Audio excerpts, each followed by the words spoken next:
MacBook Pro 16 inci akhirnya upgrade daripada sekarang dipakai MacBook Air 2011. Patutlah kot kan, 9 tahun baru kita upgrade, terpaksa upgrade. Jadi tahun 2020 ni kita beli Monster i9 Inside.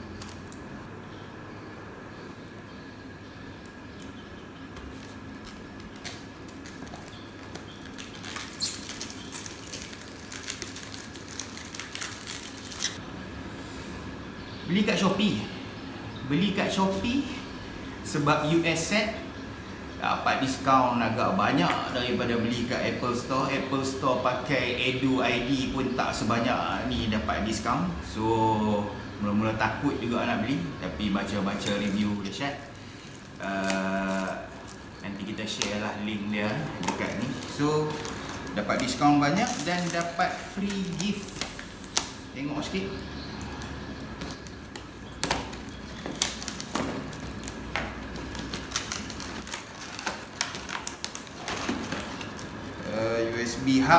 USB hub, mouse dengan mousepad. Okey lah, daripada tak ada kan.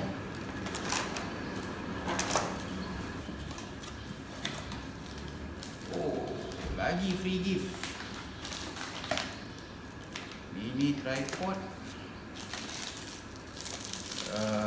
Malaysia adapter sebab beli US set dia datang dengan US punya adapter, tapi seller ni bagi satu adapter. Ada sleeve 15 inci ni sleeve, rasanya boleh muat aku masuk. Dan itu dia tengok sikit.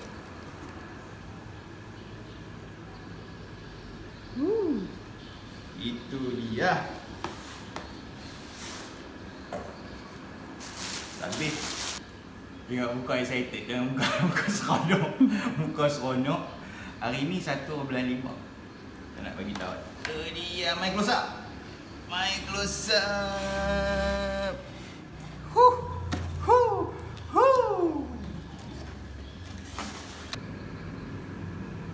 Okey, ini dia seal box ah. So, trusted lah seller tu kan.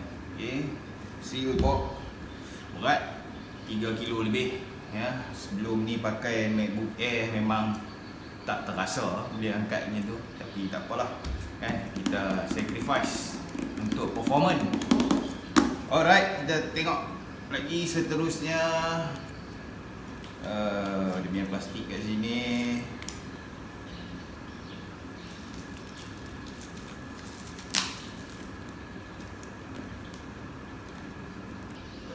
Okey. Ada.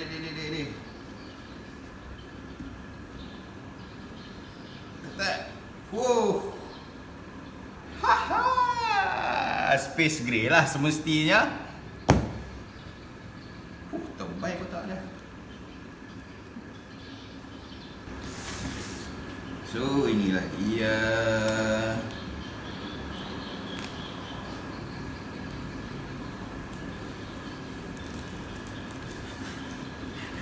Muka seronok. Besar ni.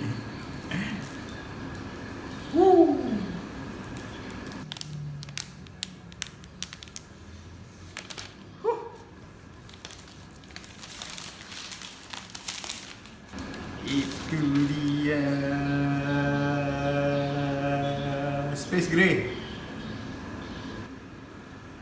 So, untuk pertama kalinya kita buka, kita tengok di dalamnya.